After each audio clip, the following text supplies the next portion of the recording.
Hello there, ladies and gentlemen, it's Dr. Phil here, and this is a weird kind of a video because I'm genuinely hoping that people don't actually see too much of it, or at least not too many people.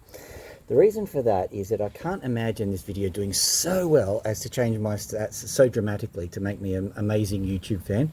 So, amazing YouTube fan? No, amazing YouTube person, whatever you call it, influencer, whatever they are. So I can't imagine that happening, and if this gets a moderate amount of success, and I'm actually correct, what that will mean is people will all be doing OPAL this way, and it might affect my ability to get OPAL in the first place. So let's see how this all goes, eh? So what have we got here? Basically, the idea of this video is on how to grade OPAL.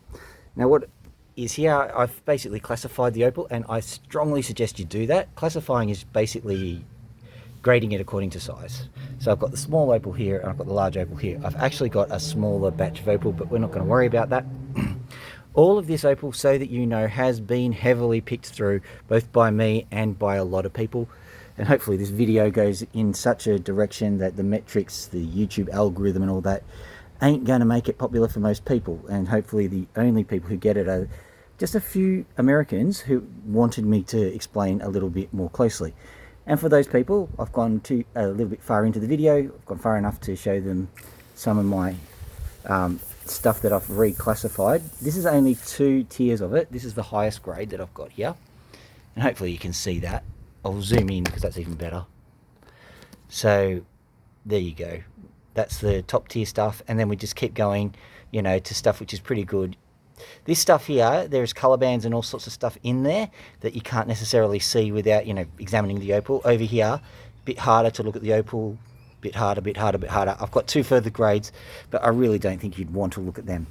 Over here, of course, it is ungraded. Well, for the sake of argument, it's ungraded. The first thing you need is you need a whole stack of water. Let's start grading. We'll do this one here. This is the most heavily picked through, and we'll see what's going on. Now you need some sunlight, of course. Sunlight's the best, and what I've been deciding about that is that not only do you need sunlight, you need the right kind of sunlight. If you're going to grade it without this technique, morning and evening are the best times to do it. If you're going to grade it with this technique, most of the day is pretty good. But know this, I'm pretty certain the sun works on about a 10-minute cycle, and that means that sometimes the opal will shine in a way that's really good and then stop shining in a way that's really good. It's really quite difficult to gauge. I'm going to have to look at the cyclicity of the sun, periodicity of the sun. So at any rate, what we're going to do here. Okay, so first thing I'm going to do is I'm going to actually describe getting an opal like rolling a dice, except it's a really biased dice. So it's kind of flat, this piece of opal. That means it's got a stable shape. So if I just sit there and chuck it, right, you'll see that it'll land on its flattest side. What does that mean? That means most people, when they're grading their opal, they do this.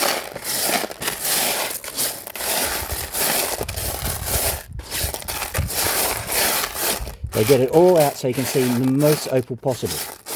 That's all well and good, but what you've just done is that you have put it in its most stable position. You can see here, this piece here, that's flat, and it's in its most stable flat position. Similarly, this piece here, flat, stable position. Color bars are on the side. So if you do this, you're almost tipping the favor against you seeing anything. So what do you do in response to that? Well, what you have to do is try and make it so that the opal isn't actually in a stable position, but it's in an unstable position like this. The other thing is, if you're doing this, put the sun behind you. So I'm going to have to do something which is bad photogenically. I'm going to have to put my shadow in frame. Okay, hopefully we'll be able to see some of the opal as we're doing this. I'll kind of aim for there. So what we're going to do is we're going to move this opal back.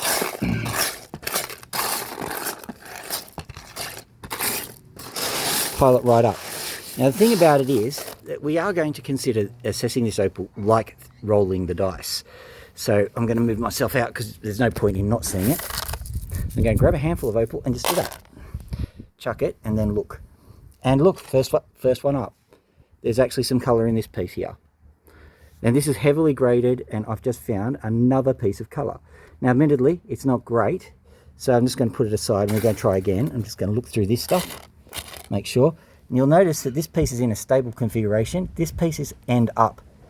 This piece end up, and there's another piece of colour. There you go, have a look at that. See that? Colour found. Because it's in an unstable position. I'll zoom in just to make sure that you...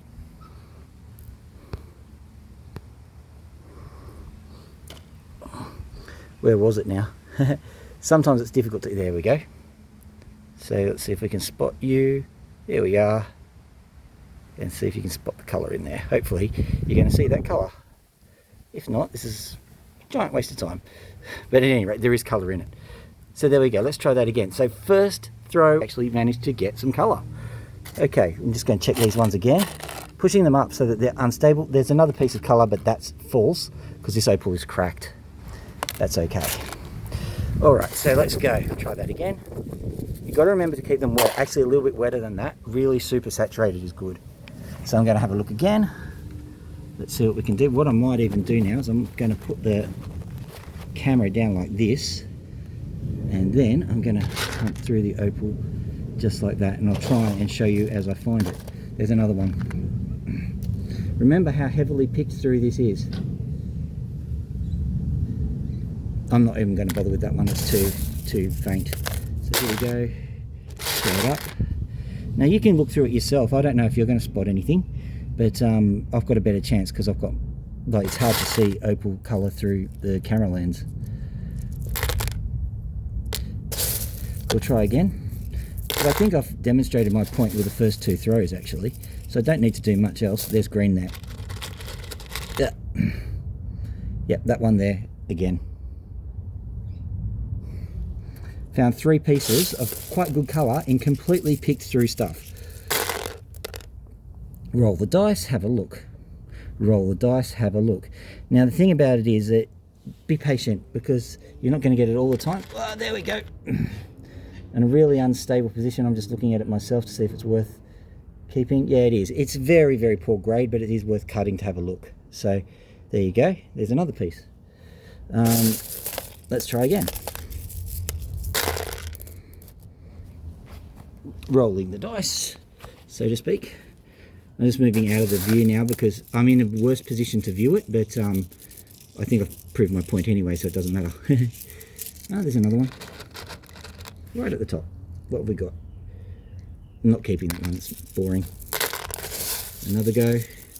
And now I'm just looking, because you've got to hurry, because if you actually see one, you see heaps, because I reckon it's the sun that's doing it. I could be wrong about that. I don't know what all the variables are, to be honest.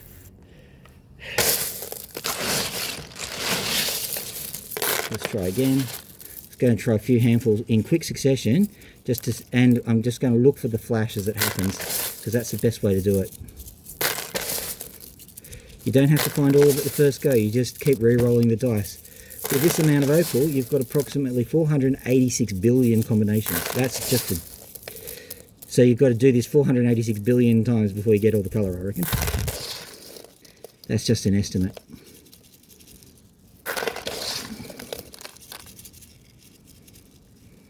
Just looking through it. I think I'm at the wrong angle, so I'm not doing very well now, but I think I've proved my point anyway. Here we go. I'm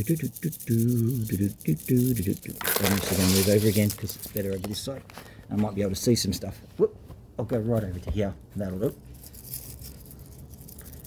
Where are we? Just looking through this pile with a new angle. Can't see anything. See anything now? There's one. Yeah, you got to chase them. This is why they're so slippery, because once you move them, you can't see them anymore. No, I'm not keeping that one. Having a look again. Having a look again. What I'm really looking for is for that real flash. There's one. Yep, got one. So I don't know if you can see that, but there's brilliant flash in that one. Small one, but brilliant flash. Anyway, here we go. Here we go. There's one, two. Ah, got it. Spotted what axis it was on. Hang on, I'm just going to look through it. Because I spotted it. Yeah, there it is. It's got a colour bar all the way through this one. I don't know if you can see that or not. I'm just going to check the other side. The colour bar goes straight through. Yeah, this has got a colour bar all the way through it. That's a good opal out of the stuff I've picked through so many times. Let's have a look. Can't see nothing. Have a look again. I think I've proved my point. Dr. Phil out.